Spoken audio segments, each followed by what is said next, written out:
오늘이 룻기서 안에 숨어있는 의미 세 번째 시간으로 룻기서 1장 8절에서 18절 말씀을 제가 한 절 읽고 여러분이 한 절 교독하도록 합니다. 제가 먼저 봉독해 드릴게요. 나오미가 두 며느리에게 이르되 너희는 각기 너희 어머니의 집으로 돌아가라. 너희가 죽은 자들과 나를 선대한 것 같이 여호와께서 너희를 선대하시기를 원하며 여호와께서 너희에게 허락하사 각기 남편의 집에서 위로를 받게 하시기를 원하노라 하고 그들에게 입맞춤에 그들을 소리 높여 울며 나오미에게 이르되 아니니이다. 우리는 어머니와 함께 어머니의 백성에게로 돌아가겠나이다 하는지라. 나오미가 이르되 내 딸들아 돌아가라. 너희가 어찌 나와 함께 가려느냐. 내 태중에 너희의 남편들 아들들이 아직 있느냐. 내 딸들아 되돌아가라. 나는 늙었으니 남편을 두지 못할지라. 가령 내가 소망이 있다고 말한다든지 오늘 밤에 남편을 두어 아들들을 낳는다 하더라도 너희가 어찌 그들이 자라기를 기다리겠으며 어찌 남편 없이 지내겠다고 결심하겠느냐. 내 딸들아 그렇지 아니하니라. 여호와의 손이 나를 치셨으므로 나는 너희로 말미암아 더욱 마음이 아프도다 하매 그들이 소리를 높여 다시 울더니 오르바는 그의 시어머니에게 입맞추되 룻은 그를 붙쫓았더라. 나오미가 또 이르되 보라 내 동서는 그의 백성과 그의 신들에게로 돌아가라니 너도 너의 동서를 따라 돌아가라 하니 룻이 이르되 내게 어머니를 떠나며 어머니를 따르지 말고 돌아가라 강권하지 마옵소서. 어머니께서 가시는 곳에 나도 가고 어머니께서 머무시는 곳에서 나도 머물겠나이다. 어머니의 백성이 나의 백성이 되고 어머니의 하나님이 나의 하나님이 되시리니 어머니께서 죽으시는 곳에서 나도 죽어 거기 묻힐 것이라. 만일 내가 죽는 일 외에 어머니를 떠나면 여호와께서 내게 벌을 내리시고 더 내리시기를 원하나이다 하느니라. 다 같이요. 나오미가 룻이 자기와 함께 가기로 굳게 결심함을 보고 그에게 말하기를 그치니라. 아멘. 룻기서는 6섹션으로 되어 있다는 걸 여러분의 첫 시간에 보여줬고요. 그래서 우리가 첫 번째 시간에 했던 것은 첫 번째 룻기서 1장 1절과 2절은 엘리멜렉이 하나님의 경륜 안에 있는 안식에서 벗어남에 대해서 말씀합니다. 그래서 하나님의 선민 중에 한 사람인 엘리멜렉이 하나님의 경륜 안에 있는 안식에서 벗어났음을 보여줍니다. 그래서 이거를 그냥 쉽게 여러분 이해하기 쉽게 얘기를 하면은 그냥 이렇게 생각해도 돼요. 엘리멜렉이 안식의 땅에서 벗어났다 이렇게 생각하셔도 됩니다. 근데 여러분 하나님의 경륜 안에 있는 것이 안식이기 때문에 경륜 안에 있는 안식에서 벗어났다가 더 정확하게 말하지만은 다 기억이 안 날 때는 그냥 안식의 땅에서 벗어났다 요것만 기억하셔도 됩니다. 할렐루야. 두 번째는요 1장 3절에서 7절 그리고 1장 19절에서 22절까지 나오미가 하나님의 경륜 안에 있는 안식으로 돌아옴에 대해서 말씀하는 거예요. 그러니까 나오미가 하나님의 경륜 안에 있는 안식으로 돌아오는 것에 관계되는 구절이 바로 저 구절입니다. 엘리멜렉이 이 안식에서 벗어났다면은 나오미는 이 안식으로 돌아왔던 겁니다. 그러니까 이것도 너무 복잡하면 이렇게 그냥 생각하면 됩니다. 나오미가 안식의 땅으로 돌아옴. 이해하기 쉽겠죠? 근데 여러분 하나님의 경륜한 저 단어는 굉장히 중요한 단어예요. 다시 한번 얘기합니다. 하나님의 뜻 안에 있을 때 여러분 그것이 안식인 거 여러분 깨달으시기 바랍니다. 하나님의 행정 안에 있을 때 하나님의 계획 안에 있을 때 하나님의 모든 다스림 안에 있는 그것만이 여러분 안식인 걸 잊지 않으면 됩니다. 할렐루야. 자 오늘은 이제 세 번째로요 룻기서 1장 8절부터 18절까지는 뭐에 대해서 말씀하는 거냐면은 세 번째 섹션으로 룻의 위대한 선택에 대해서 쭉 말씀이 나오는 겁니다. 여러분 룻기서 1장 8절부터 18절까지는 룻이 위대한 선택하는 내용이 쫙 나옵니다. 그럼 여러분 한번 우리가 생각해 봐야 될 게 어떻게 선택하게 됐을까요? 여러분 자기 나라가 아닌 전혀 모르는 다른 나라로 좀 옮기는 거예요. 뭔가 중요한 걸 깨닫지 않았다면요 자기 나라를 떠나서 전혀 생활해보지 않은 다른 나라로 간다는 것은 불가능한 얘기입니다. 그러니까 뭔가 중요한 것을 깨달았다는 걸 알 수 있다는 겁니다. 그렇기 때문에 모든 것을 버리고 택해서 떠났던 겁니다. 하나하나 이제 보도록 하면은요 나오미가 두 며느리의 장례를 위해서 뭔가를 제안했던 겁니다. 그래서 1장 8절과 9절을 보게 되면은 나오미가 두 며느리에게 이르되 너희는 각기 너희 어머니의 집으로 돌아가라. 너희가 죽은 자들과 나를 선대한 것 같이 여호와께서 너희를 선대하시기를 원하며 여호와께서 너에게 허락하사 각기 남편의 집에서 위로를 받게 하시기를 원하노라 하고 나오미가 두 며느리의 장례를 위해서 떠나갈 것을 격려했던 겁니다. 그랬더니 하반절에 그들에게 입맞춤에 그들이 소리를 높이 울면서 10절에 나오미에게 이르되 아니니이다. 우리는 어머니와 함께 어머니의 백성에게로 돌아가겠나이다 하는지라. 두 사람 다 우리는 어머니와 함께 어머니의 백성으로 돌아가겠나이다. 한 사람만 따라간 게 아니라 오르바도 똑같은 결정을 처음에는 했다는 거 우리가 봐야 된다는 겁니다. 그래서 그런데 이제 거기에 대해서 나오미는 그들에게 돌이켜서 11절부터 13절을 보게 되면은 나오미가 이르되 내 딸들아 돌아가라. 너희가 어찌 나와 함께 가려느냐. 내 태중에 너희의 남편 될 아들들이 아직 있느냐. 내 딸들아 되돌아가라. 나는 늙었으니 남편을 두지 못할지라. 가령 내가 소망이 있다고 말한다든지 오늘 밤에 남편을 두어 아들들을 낳는다 하더라도 그리고 그때 이제 베이비가 태어나는 거죠. 너희가 어찌 그들이 자라기를 기다리겠으며 어찌 남편 없이 지내겠다고 결심하겠느냐. 내 딸들아 그렇지 아니하니라. 여호와의 손이 나를 치셨으므로 나는 너희로 말미암아 더욱 마음이 아프도다 하매. 며느리 이 말을 들었습니다. 이 말을 들었을 때 14절에 봐요. 그들이 소리를 높여 다시 울더니 더 크게 운 거예요. 이제 안 돼요 어머니 하고 막 울었겠죠. 그런데 오르바는 그의 시어머니에게 입맞추되 룻은 그를 붙쫓았더라. 그리고 15절 다 같이 한번 읽어볼까요? 시작. 나오미가 또 이르되 보라 내 동서는 그의 백성과 그의 신들에게로 돌아가라니 너도 너의 동서를 따라 돌아가라 하니. 여기가 대강 어느 정도의 거리까지 온 거라고 생각하면 되냐면요, 이렇게 룻과 오르바가 시어머니를 붙여줘서 계속 따라갔던 거예요. 근데 여기서 왜 나오미가 이런 결심을 굳히게 되냐면요, 봤더니 눈에 낯익은 유다의 땅으로 통하는 대로가 이렇게 보이는 거예요. 이제 모압 땅을 쭉 여행해 오는데 눈을 들어봤더니 큰 대로가 보이는데 나오미에게 이제 낯익은 유다 땅이 다 보이니까 이때서 마음을 굳히기 시작합니다.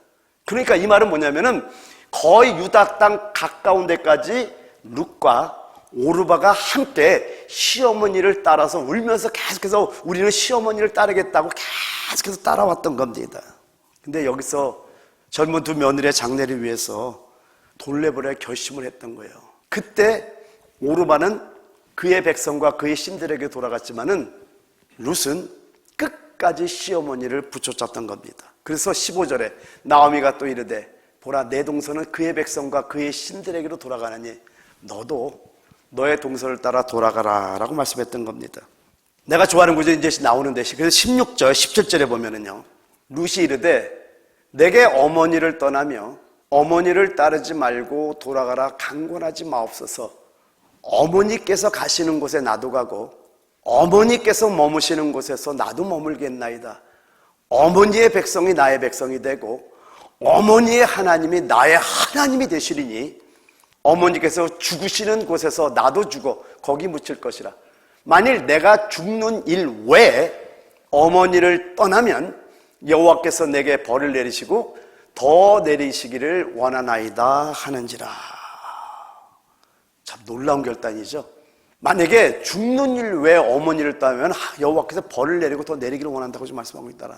그때 18절에 나오미가 룻이 자기와 함께 가기로 굳게 결심함을 보고 그에게 말하기를 그치니라. 여러분, 룻이 누굽니까? 저주받은 땅 모압 땅에 한 과부에 지나지 않는 미천한 여인이었던 걸 우리가 알아야 됩니다. 근데 룻에게는 두 가지 선택이 있었어요.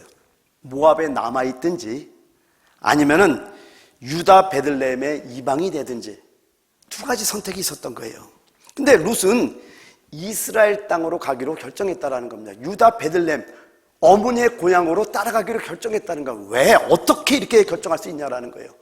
여기서 우리는 중요한 복음의 원리를 깨닫게 되는 겁니다. 나오미가 10년 동안 모압 땅에 있으면서 그냥 있었던 것이 아니라 10년 동안 들었던 그 복음, 그걸 놓치지 않았다라는 겁니다. 그냥 룻이 단지 시어머니를 따라간 것이 아니라는 거예요. 하나님의 경륜을 수행하기 위한 하나님의 왕국을 선택했다라는 겁니다. 여기서 여러분이 한번 깊이 생각해야 되는 게, 이게 점점 더 이제 주님께서 다음 시간 더 깊은 영감을 주시겠지만은요, 저는 이걸 보면서 이런 생각을 해봤어요. 맞네. 오르바가 왜 다른 신들, 그들의 신들에게 돌아갔다고 말을 할까? 그건 우리한테 우상에 대해서 보여주는 걸 깨달았던 거예요. 맞구나. 여러분, 여기서 말씀을 다 듣습니다. 교회 오는 사람들은 말씀을 듣다 보니까 어느 정도 말씀에 작용이 있어요. 근데 요한계시록 2장, 3장, 2장과 3장에 7교회에 하실 때 똑같이 7교회에 하시는 말씀이 뭐냐면, 귀 있는 자는 성령이 교회들에게 하는 말씀을 들을지어다. 그러니까 다 말씀을 듣는데 육신의 귀로는 다 듣게 돼 있다니까. 할렐루야. 듣는데 들었기 때문에 나름대로 행함이 있는 거예요. 그러니까 유다 땅에 보이는, 그냥 거기까지는 어느 정도 따라갔는데 뭔가 따라가지만은 이 안에 처리되지 않은 그것이 반드시 여러분을 사로잡는 걸 여러분 아셔야 된다라는 겁니다. 똑같은 복음을 들었잖아요, 10년 동안. 그러니까 복음의 역사는 굉장한 거예요. 왜요? 오르바까지 움직였다라는 겁니다. 그러나 그 안에 처리되지 않은 우상들, 다른 신들 때문에 결국은 그 다른 신들에게 돌아가는 자가 돼서는 안 된다라는 걸 우리에게 알려주고 있다고 봅시다. 할렐루야. 나는 여러분이 이런 자들이 되기를 바랍니다. 여러분이 복음을 들을 때 이런 영의 귀가 열리기를 예수 그리스도의 이름으로 축원드립니다. 자, 이제 며느리 룻과 함께 베들레헴에 돌아왔습니다. 그래서 19절부터 21절까지를 보면은 그 두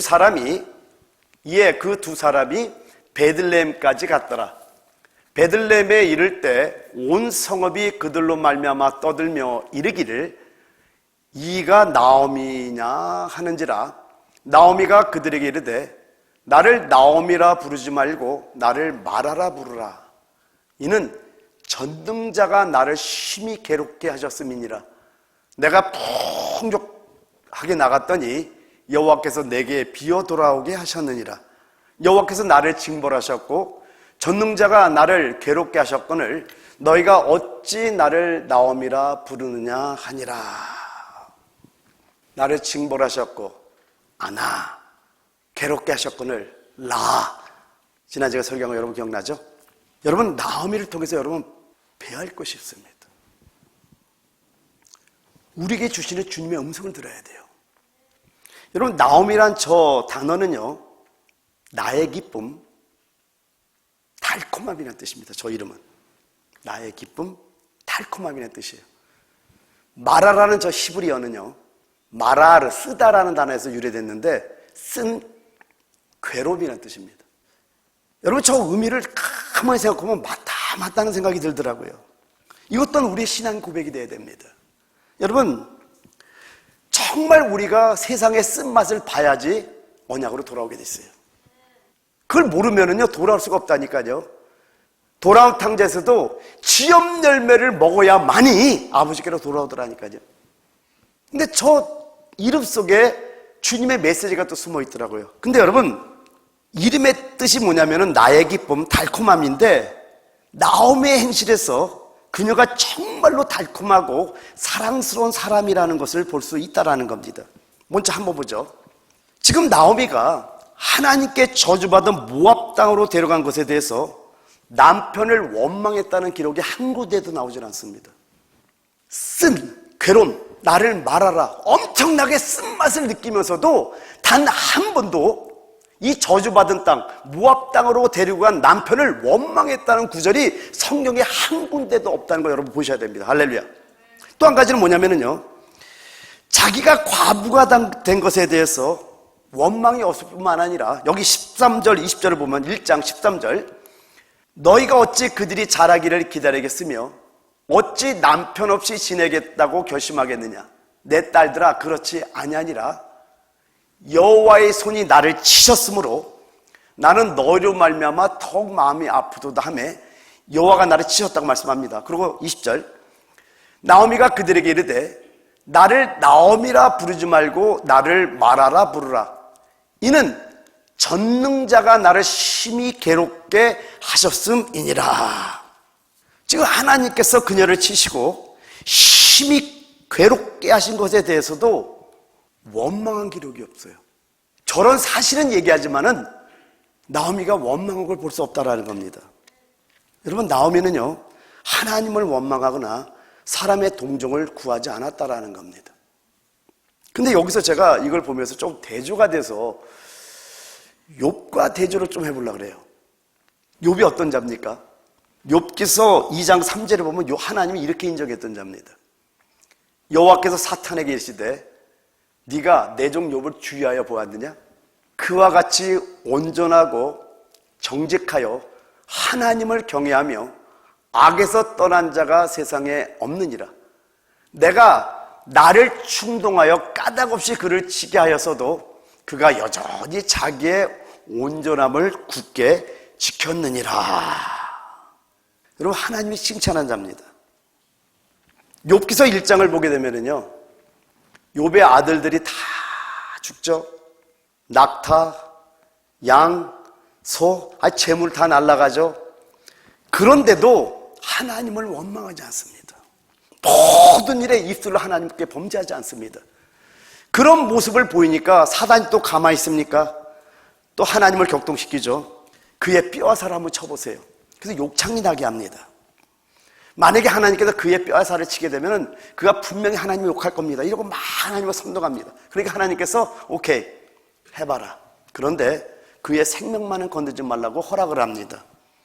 자, 그러고 나서 욥기서 2장 7절에서 10절을 보게 되면요, 사탄이 이에 여호와 앞에서 물러가서 욥을 쳐서 그의 발바닥에서 정수리까지 종기가 나게 한지라. 욥이 제 가운데 앉아서 질그릇 조각을 가져다가 몸을 긁고 있더니 그의 아내가 그에게 이르되 당신이 그래도 자기의 온전함을 굳게 지키느냐? 하나님을 욕하고 죽으라. Curse God and die. 무서운 말을 합니다. 그때 10절에 욥이 뭐라고 고백합니까? 그가 이르되 그대 말이 한 어리석은 여자의 말 같도다. 우리가 하나님께 복을 받았은즉 화도 받지 아니하겠느냐 하고 이 모든 일에 욥이 입술로 범죄하지 아니하니라. 모든 재산과 자녀들이 다 죽었어도 입술로 범죄하지 않았는데 자신의 살과 뼈를 쳐서 욕창이 나서 기아짝으로 벅벅 긁고 있음에도 불구하고 그 아내는 하나님을 저주하고 죽으라고 하는데도 끝까지 그의 모든 일에 입술로 범죄하지 않았던 욥입니다. 이런 상황에서 욥의 친구들이 엘리바스, 빌닷, 소발이 찾아옵니다. 찾아왔는데 이들도 아무 말을 못하고 땅에 앉아있는 거예요. 왜요? 너무 처참하니까. 근데 여기 13절을 잘 봐. 2장 13절에 보면 밤낮 며칠 동안요? 7일 동안 그와 함께 땅에 앉았으나 욥의 고통이 심함을 보므로 그에게 한마디도 말하는 자가 없었더라. 며칠 동안? 7일 동안입니다. 그 전에 보세요. 욥의 모습을 보세요. 입술로 모든 일로 하나님께 범죄하고 입술로 범죄치 않았던 그 엄청난 모습을 보여줬는데 2장 13절 이하로 7일이 지나가고 3장 1절부터 26절까지 보게 되면 먼저 1절 한번 보죠. 그의 욥이 입을 열어 자기의 생일을 저주하니라. 7일의 고통이 지난 뒤에는요, 자기 생일을 저주합니다. 하나님을 불의하다고 송사하는 것이 3장 전체 쭉 나옵니다. 처음에는 정말 범죄하지 않았는데 그 고통의 심함을 참지 못하고 욥은 자기 생일을 저주하고 하나님께서 불의하시다고, 하나님을 불의하시다고 송사하는 장면이 3장에 쭉 나오고 있다는 겁니다. 근데 나오미는요, 저는 나오미의 귀함을 어떻게 할 수 있냐면요, 며느리들의 행동을 통해서 알 수 있습니다. 여러분, 너희가 나를 선대했단 말을 하잖아요. 그리고 전혀 모르는 이방 땅을 거의 국경 가까운 데까지 두 며느리가 쫓아왔다는 것은 그 10년 동안 나오미가 며느리들에게 어떻게 되었는지 그 행동만 봐도 우리가 알 수 있다는 겁니다. 하나님도 원망하지 않습니다. 사람들을 갖다가 어떻게 이렇게 기대지도 않습니다. 끝까지 하나님께 원망하는 구절이 단 한 구절도 없는 걸 보면서 야, 이게 우리의 신앙이 되면 얼마나 좋을까를 생각해 봤다라는 겁니다. 여러분, 이 말은 뭐냐면 하나님 앞이나 사람들 앞에서 아름다운 간증을 지녔던 사람임을 증명하고 있다는 겁니다. 근데 나오미의 이름이 달콤함이라는 뜻이에요. 나의 기쁨이라는 뜻이에요. 그 이름대로 그 행실에서 그의 선함을 우리가 볼 수 있다는 겁니다. 저는요, 우리 워싱턴 베다니 교회가 주님의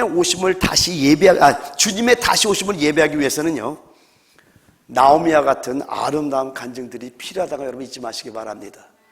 할렐루야. 여러분, 하나님을 원망하지 마시기 바랍니다. 사람의 동정을 구하지 마시기 바랍니다. 그럴 때 나오미의 이름처럼 달콤함, 나의 기쁨이라는 이름이 우리 교회의 이름이 될 줄 믿습니다. 할렐루야.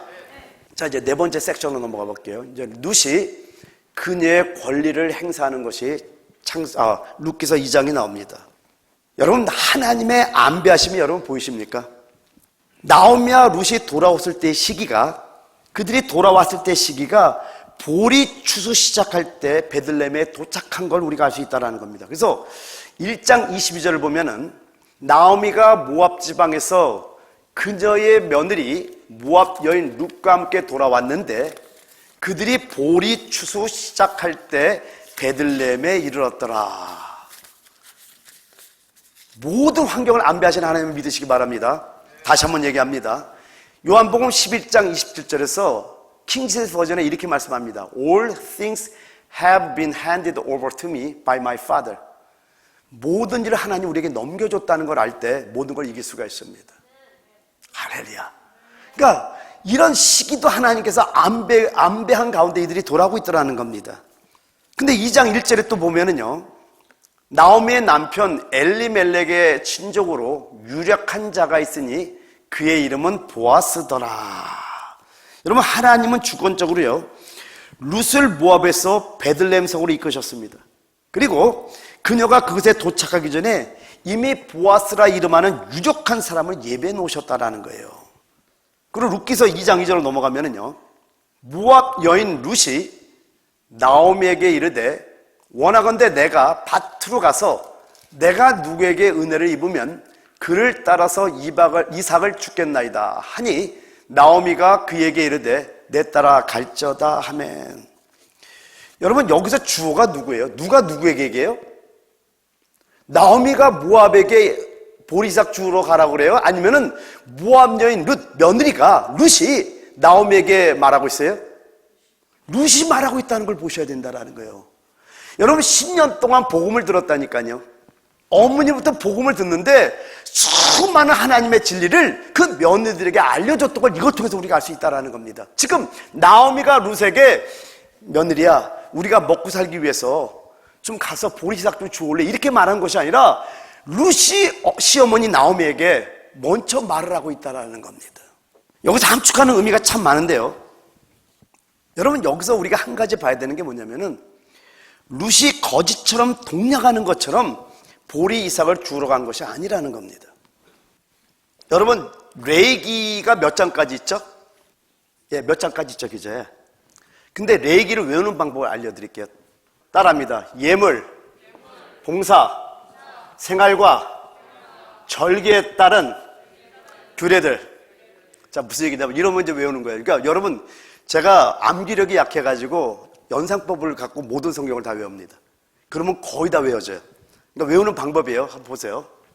처음에 예물에 관한 규례들이 나옵니다.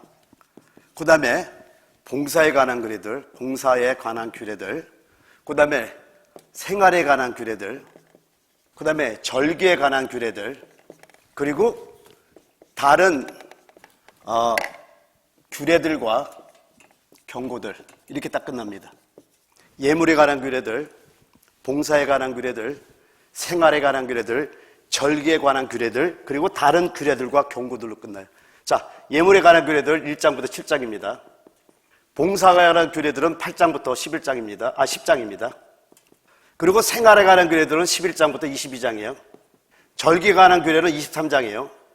그리고 다른 규례들과 경고들은 24장부터 27장까지입니다. 다 외웠죠? 어렵지 않죠? 그죠? 따라합니다. 예물, 봉사, 생활과 절기에 따른 규례들. 왜냐하면 딸은 그냥 이렇게 하면 금방 절기에 다른 규례들 하면 좀 이상하잖아요. 절기에 따른 규례들 그러면 따르는 다른으로 만들면 다른 규례들과 경고들이니까 다 외웠어요.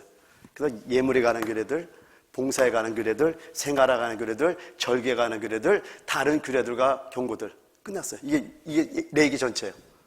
근데 여기 보면 이제 생활에 관한 규례, 절기에 관한 규례들을 보게 되면은요, 이제 룻과 연결되는 이제 내용들이 쭉 나오는데요. 레위기 19장 9절과 10절을 보게 되면은요, 저기는 어떤 데죠? 생활에 관한 규례들에서 이 얘기를 하는 거예요. 너희가 너희의 땅에서 곡식을 거둘 때 너는 밭 모퉁이까지 다 거두지 말고 내 떨어진 이삭도 어떻게 해요? 줍지 말며.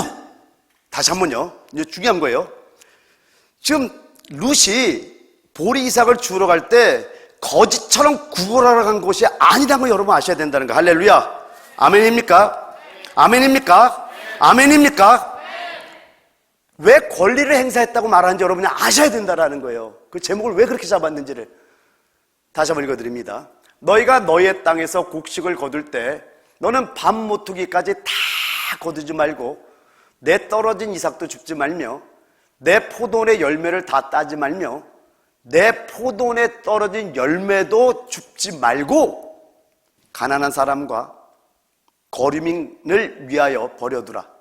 나는 너희 하나님 여호와이니라. 누굴 위해 버려두라고요?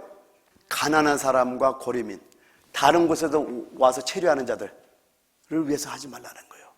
또 절기 23장 22절 오순절에 보면은요, 너희 땅에 곡물을 벨 때 밭 모퉁이까지 다 베지 말며 떨어진 것을 줍지 말고 그것을 가난한 자와 거류민을 위하여 남겨두라.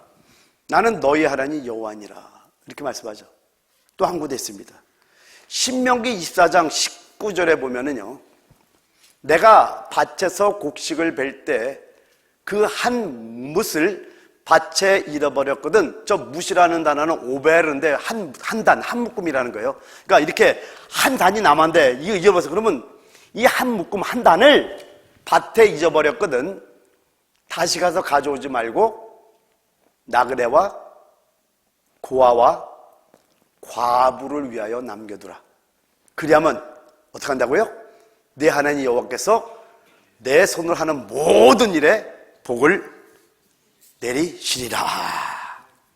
여러분 여기서 알 수 있는 게 뭡니까? 밭 모퉁이까지 모조리 수확하는 것이 허락되지 않았다라는 거예요. 왜요?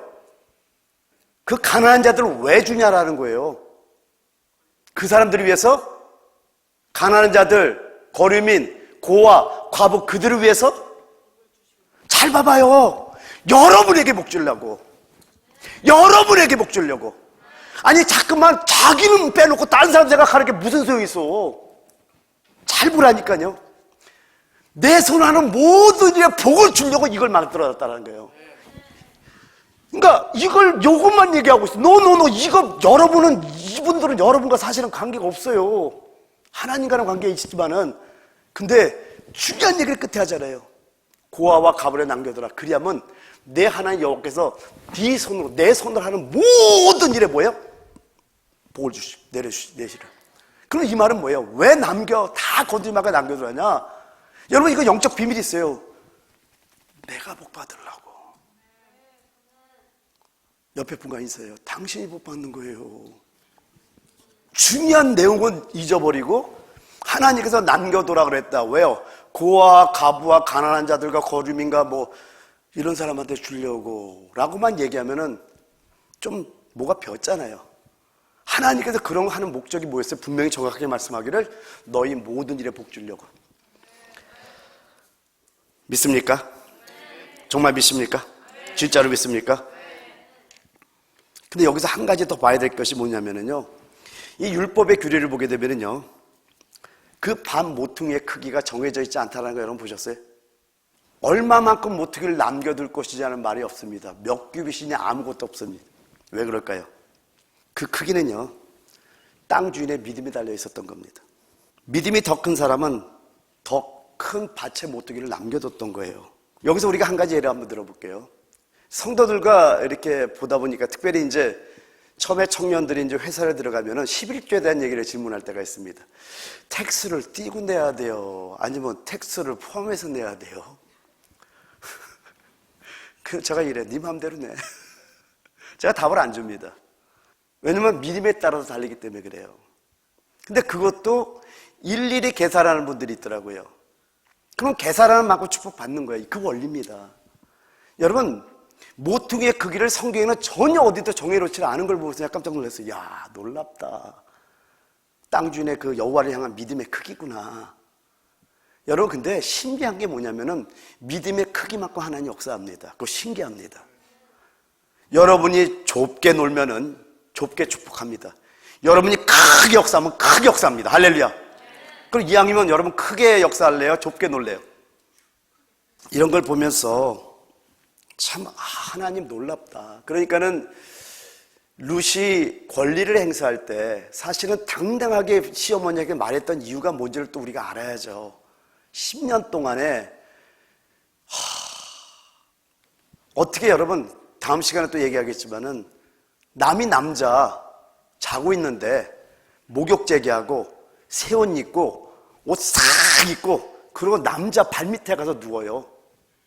이게 가능한 얘기예요? 이거 세상적으로 하면 이상한 얘기입니다. 이거 음란한 스토리 같아. 근데 아니에요. 거룩한 얘기예요. 굉장히 아름다운 얘기예요. 보아스가 그런 얘기를 하잖아요. 네가 젊은 남자를 원하지 않냐고. 네가 이런 걸 보니까 내가 너를 알겠다. 근데 난 보아스에게 더 놀랍니다. 당신의 옷자락으로 나를 덮으소로. 왜? 내 대를 물려야 되기 때문에. 그때 기업 물을 자, 보아스보다 먼저 기업 물을 자가 있잖아요. 그 사람이 이름 안 밝히는 거 여러분 아십니까? 아무요. 이름 절대로 안 밝힙니다. 왜요? 밝힐 필요가 없는 인간이기 때문에 안 밝히는 거예요. 여러분 그걸 아셔야 돼요. 근데 그 절차를 그대로 끝까지 밟는 보아스를 보면서 저는 또 놀라는 거예요. 이런 상황을 통해서 우리가 뭘 할 수 있냐면은, 여기서 이제 다음 시간에 제가 많은 얘기를 할 것 같은데, 나오미가 그 모압 땅에서 마라라는 그 이름을 지면서까지 그 쓴맛을 체험하고 괴로움을 체험하면서까지 돌아오면서 이 며느리들에게는 하나님의 복음을 그대로 전하는 신실한 삶을 살았다는 것을 이런 여러 가지 통해서 우리가 알 수 있다는 겁니다. 유다 벨레르에 돌아와서 시어머니에게, 어머니 제가 보리 이삭 쪽으로 가겠습니다 하고 당당하게 나가는 그 모습을 한번 봐봐요. 그런데 다른 밭으로 가자고, 그게 왜 또 보아스의 밭으로 가냐 이거예요. 모든 게 우연이 없다라는 겁니다. 여러분의 삶에서 나타나는 그 모든 일들을 우연으로 받아들이지 마시기 바랍니다. 그래서 제가 기도할 때 그런 얘기를 여러분에게 했던 것이 뭐냐면은, 여기 우리 젊은 친구들, 그래서 그런 질문을 할 때 참 제가 기쁘긴 했는데, 얘야 너무 분석하지 마라. 하나님 보시기에 그것이 꼭 믿음으로는 보이지 않는다는 얘기를 한 거예요.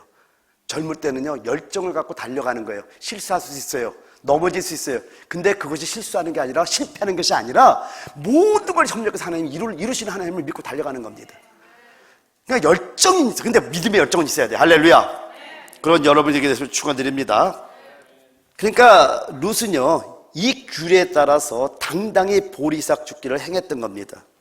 근데 여기 보아스의 믿음을 볼 수 있는 게 뭐냐면, 룻기서 2장 15절 16절을 보면은요, 룻이 이삭을 주우러 일어날 때 보아스가 자기 소년들에게 명령하여 이르되 그에게 곡식 단 사이에서 줍게 하고 책망하지 말며, 그리고 16절에 이 말을 하죠. 또 그를 위하여 곡식 다발에서 조금씩 뽑아 버려서 그에게 줍게 하고 꾸짖지 말라 하니라. 여기서 보아스의 큰 믿음을 볼 수 있는 겁니다. 보아스는 큰 사람이어서 작은 사람이 아니었던 겁니다. 오히려 곡식 다발에서 일부러 뽑아서 버리라는 거예요. 왜요? 룻이 죽게 하게도. 여러분이 그런 믿음을 가진 여러분에게서 축원드립니다. 여러분, 율법의 규례를 받듯이요, 룻은 이교도의 배경에서 하나님께 돌아온 여인입니다. 근데 율법의 규례에 봤더니 거류민은 히브리어서 게르라는 단어, 체류라는 뜻이에요. 거긴 체류하는 체류자, 게르. 거류민, 가난한 사람, 나그네, 고아, 과부를 위해서 조금씩 남겨두라고 명령했다라는 겁니다. 그럼 여기서 룻은 세 가지 신분, 즉 거기에 온 체류자죠, 게르. 그 다음에 가난한 자였죠. 그 다음에 과부였죠. 이 삼중 신분에 따라서 이삭을 줄 권리를 행사했던 겁니다. 그러니까 이삭을 주운 것은 가난해서 거지 행세를 한 것이 아니면 여러분 아시겠습니까? 아멘. 구라는 게 아니라는 거 알겠습니까? 아멘. 그녀의 권리였다라는 거예요. 자, 그럼 이걸 통해서 이제 우리가 뭘 배워야 될 것인가 한번 보도록 하죠. 여러분, 룻기는요, 우리 죄인들이, 이방 죄인들이, 우리들이 그리스도께 참여하고 그리스도를 누릴 수 있는 길과 위치와 자격과 권리를 묘사하고 있는 거예요. 아멘. 여러분, 저주받은 모압 땅에 있는 여인이었다니까요. 바로 이방 죄인들을 상징하고 있다는 겁니다. 그러니까 룻기를 통해서 우리가 배워야 될 게 뭐예요? 우리 같은 이 죄인들이 그리스도에 참여할 수 있는 거예요. 아멘. 그리스도를 누릴 수 있는 거. 아멘. 그 길과 위치와 자격과 권리를 룻기서에서 우리에게 묘사해주고 있다는 겁니다. 여러분, 하나님의 정하심에 따라서 우리는 우리가 그리스도를 누릴 권리를 주장할 자격과 위치를 부여받았던 거예요. 그래서 여러분 기억납니까? 신부단장을 이루기 위한 십자가에서 제가 이 세 가지를 여러분에게 말씀드린 거예요. 요한복음 3장 16절, 에베소서 2장 5절과 8절, 그 로마서 1장 17절, 18절. 이런 기억나시죠? 요한복음 3장 16절에 뭘 말하죠? 하나님이 세상을 이처럼 사랑하사 독생자 주셨으니, 그죠? 하나님의 사랑이 하나님의 구원의 동기요 근원이었다는 거 기억나시죠? 하나님의 사랑. 에베소 2장 5절 8절은 그렇죠, 하나님의 은혜. 이건 하나님의 구원의 수단이 되는 거예요. 그래서 제가 말씀드렸잖아요. 하나님의 사랑은 하나님의 우리에게 주셔도 그만 안 주셔도 그만이에요. 왜? 하나님 마음이야. 근데 은혜 또한 하나님의 우리에게 은혜를 줄 수도 있고 안 주실 수도 있어요. 근데 로마서 1장 10절, 하나님의 의가 하나님의 구원의 뭐예요? 능력이라. 그러니까 하나님의 의가 뭐예요? 하나님의 구원의 능력이 되는 거예요. 아멘. 왜 그러냐면은 이게 베드로서 3장 18절 아닙니까? 그리스도께서 우리를 위하여 죽으사 의인으로서 불의한 자를 대신하셨으니 이는 우리로 하나님께 앞으로 나아가게 하려 함이라 말씀했잖아요. 그죠? 여러분, 예수의 보혈의 능력을 여러분 믿으시기 바랍니다. 우리의 죄를 해결했기 때문에 우리는 당당히 하나님 앞에 나갈 수 있는 거예요. 아멘. 여러분, 그래서 우리가 기도할 때 예수의 보혈을 의지해서 기도하는 겁니다. 주님, 주의 보혈로 나를 덮어주세요. 주의 보혈로 나를 씻어주세요. 그래서 주님의 보혈이 딱 덮는 순간에 그 의가 우리를 구원했기 때문에 하나님은 반드시 우리를 구원해주듯이 우리가 하나님의 정하심에 따라서 우리가 그리스도를 누릴 권리를 주장할 자격과 위치를 부여받은 걸 믿으면 아멘 합시다. 아멘이시죠? 할렐루야. 그래서 이것은 오늘날 우리가 하나님께서 우리를 구원하시도록 구원할 필요가 없음을 뜻하는 겁니다. 아멘. 우리는 자신을 위한 그분의 구원을 주장하기 위해 하나님께 나아갈 수 있는 거예요. 하나님, 내가 예수의 보혈을 의지합니다. 주님의 이름 안에서 우리가 주님께 구합니다. 그리고 당당하게 여러분 예수의 보혈로 씻음 받았고 여러분이 예수 안에서 생명의 기도라면은요, 여러분 하나님 앞에 나갈 때 구걸하는 자세로 나가는 것이 아니라 당당한 자격을 가지고 나갈 수 있는 권리가 있다. 여러분 깨달으시기 바랍니다. 사랑하는 성도 여러분, 우리는 하나님께로부터 오는 구원을 주장할 위치와 자격과 권리를 갖고 있습니다. 이것이 바로 복음을 영접함에 있어서 최고 수준이라는 거 여러분 잊지 마시기 바랍니다. 할렐루야. 다음 시간에 여러분 조금 묵상해 오시기 바랍니다. 룻기서 2장을 통해서 보아스, 안식의 땅 안에 있는 이 밭, 그리고 보리와 밀, 룻, 이 네 가지가 무엇을 표상하는지 살펴보도록 할 텐데요. 여러분도 한번 룻기서 2장을 통해서 나오는 보아스, 그리고 밭, 보리와 밀, 룻, 이 네 가지가 무엇을 표상하는지 한번 살펴보시고 오면은 큰 은혜가 될 줄 믿습니다. 할렐루야. 야, 오늘 설교는 마쳤습니다. 이 시간 기도할 때 제가 이제 하나님 앞에 이제 룻기서를 놓고 계속 읽고 또 읽고 읽고 또 읽고 이러면서 기도를 하는데 한면에서는 이런 모습이 떠오르더라고요. 나오미가 주의 종인 나의 모습으로 또 보입니다. 종이 안식의 땅을 떠나서 하나님의 경륜을 위한 그 안식의 땅, 즉 주님을 떠나서 저주바 모압 땅으로 가면은 주의 종에게 내리는 건 쓴맛밖에 없더라고요. 근데 나에게는 이미 안식에 대한 체험들이 다 있습니다. 그리스도에 대한 체험이 있어요. 그러니까 성도들에게 이렇게 살면 안 돼. 하나님 복음 이거요. 이렇게 가르쳐 주는 거예요. 이걸 들었던 성도들과 함께 다시 일어나서 어디로 가요? 하나님의 경륜을 위한 안식의 땅으로 돌아가는 겁니다. 뭐 이런 그림들이 보이는 거예요. 기도하다 보니까 이렇게 이런저런 적용을 해보는데, 근데 복음을 증거할 때 성도들의 입장에서 오르바가 될 것이냐 룻이 될 것이냐는 여러분의 결정이더라고요. 여러분의 속에 해결하지 못하는 그 우상들이 얼마나 여러분을 사로잡는지 여러분 아셔야 돼요. 죄에게 내어준 한 가지가 여러분을 갖다가 사망과 어둠으로 끌어내린다는 걸 알 때 완전히 끝내야 되는 거예요. 그래서 우리는 하나님의 교통 위에 서 있어야 되는 겁니다. 그래서 지난주에 여러분 그 기근을 통해서 몇 가지 기근을 말씀하고 아브라함의 세 가지 시험에 대해서 여러분에게 말씀을 드렸던 거예요. 그냥 설교한 게 아닙니다. 그래서 우리가 하나님의 교통 안에 있을 때만 사실 영적인 전쟁이 있는 거예요. 하나님과의 교통 위에 서 있지 않다면 사실 영적인 전쟁은 없다고 봐야 되는 겁니다. 왜요? 이미 패배했기 때문에. 거기서 승리가 나오는 것이고 전쟁이 있다 보니까. 그럼 이 시간 기도할 때 이러한 저런 걸 생각하면서 우리가 생각할 것이 뭐냐면은 하나님 어쨌든 그리스도 안에 숨는 자가 되기를 원합니다. 어쨌든 안식하러 돌아오는 자가 되기를 원하며 그 달콤함을 맛보기를 원합니다. 또한 쓴맛에 대한 깨달음이 있기를 원합니다. 말씀을 통해서 지식으로 끝나는 것이 아니라 하나님 이것이 나에게 생명이 되기를 원합니다. 우리 주일 한번 간절히 한번 부르기도 합니다. 기도하겠습니다.